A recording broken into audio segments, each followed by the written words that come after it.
Some lessons aren't in history books. They're buried in cellars, tucked into hedgerows, and whispered from one village elder to another. During World War II, while armies battled across continents, ordinary peasants waged a quieter, grittier war against hunger. And they won. They did it without ration cards, without refrigeration, and without modern supply chains. Their survival wasn't luck. It was strategy, resourcefulness, and a kind of practical genius that honestly makes modern survival plans look amateurish. Forget the image of stockpiles and pantries overflowing with wheat and sugar. Most peasants couldn't hoard anything in abundance. Instead, they practiced redundancy. Their tables weren't filled with a single staple. They grew a patchwork of potatoes, cabbage, beans, beets, turnips, grains, and even wild greens. Eggs, milk, and small foraged extras supplemented these crops. If one crop failed, because of frost, pests, or confiscation, others remained. That was the secret. Diversity created resilience. For modern survivalists, the lesson is clear. Don't rely on one staple. Grow multiple hardy crops. Keep a few chickens. Learn 2 or more preservation techniques. Redundancy cushions failure far better than volume ever could. Cellars, earth pits, and simple storage clamps were lifelines. Potatoes, carrots, beets, parsnips and cabbage thrived underground, away from frost and predators. Families dug shallow pits, lined them with straw, stacked vegetables and covered them with soil. No electricity, no salt, no fancy jars. Just darkness, airflow and stable temperatures. This wasn't primitive ingenuity, it was survival engineering. Today the same principles apply. A buried cooler, an insulated bin in a basement, or a dedicated root cellar can keep vegetables edible for months. You don't need modern tech to preserve life-sustaining food. You just need knowledge and patience. When refrigeration vanished, fermentation took over. Sauerkraut, sour pickles, fermented grains, and kefir weren't just dietary quirks. They were survival tools. Fermentation preserved nutrition, improved digestibility, and prevented deficiencies. Cabbage turned into weeks of sustenance. Milk became kefir or klabber. Grains became nourishing sour porridges. And it required almost nothing, just salt, time, and a little know-how. During the war, these skills prevented scurvy and starvation more effectively than any government ration could. Today, fermentation remains a low-cost, high-impact strategy to extend food security. One cabbage, properly fermented, could feed a family for weeks. That's power hiding in plain sight. While cities starved, peasants never overlooked the wild. Nettles, dandelion greens, sorrel, lamb's quarters and plantain were reliable food sources that grew on their own.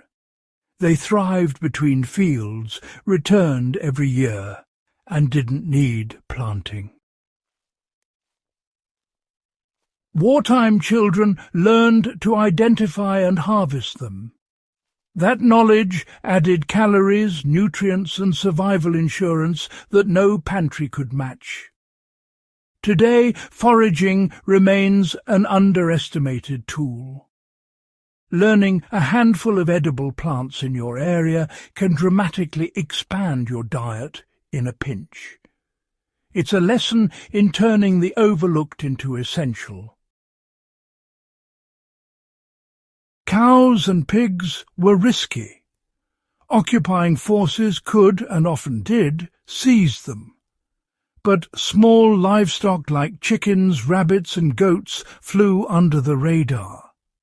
They were quiet, easy to feed, and incredibly efficient. Rabbits, for example, could convert scraps and weeds into high-protein meals with minimal fuss. Families raised them in sheds, barns, even basements. This wasn't just clever, it was strategic invisibility. The principle endures. Small livestock today offers a high return on low investment. Chickens give eggs almost daily. Rabbits produce meat quietly. Keep them low profile, feed them efficiently, and, well, you have protein security even when the system fails. Bread wasn't pure wheat. When flour was scarce, it was stretched with barley, oats, potatoes, chestnuts, and even ground acorns. Dense, heavy filling bread was the standard. Soups were thickened with grains when meat was missing. The lesson here is simple. Maximize caloric intake with minimal resources. Mix grains, add tubers, thicken meals. It's not about flavour, it's about endurance. Modern survival cooks could learn a lot from this approach. You can stretch staples without starving and keep your energy high when times get tough. You know, perhaps the most overlooked survival tool was cooperation. Villages shared seeds, techniques and knowledge. Discovering a new storage trick or a safe foraging spot wasn't hoarded. It was shared because community multiplied survival odds. You know, modern prepper culture often isolates people, but wartime peasants knew the truth. Networks save lives. Exchanging skills, coordinating gardens, and supporting neighbours builds resilience that, honestly, no individual stockpile can. These weren't tricks pulled from panic. They were refined over generations, stress-tested by war, and proven in the most desperate conditions. They worked because they were simple, repeatable, and rooted in reality. Food security isn't built in a crisis. It's built quietly, deliberately, and long before disaster strikes. The peasants of World War II understood that better than any government official or ration card ever could. Their secrets aren't just history, they're a blueprint for anyone serious about survival.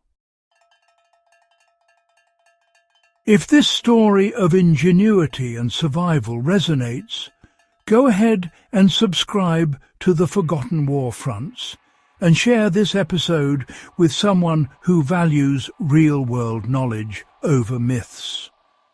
These lessons are waiting, buried in history, ready to be uncovered. Don't let them stay hidden.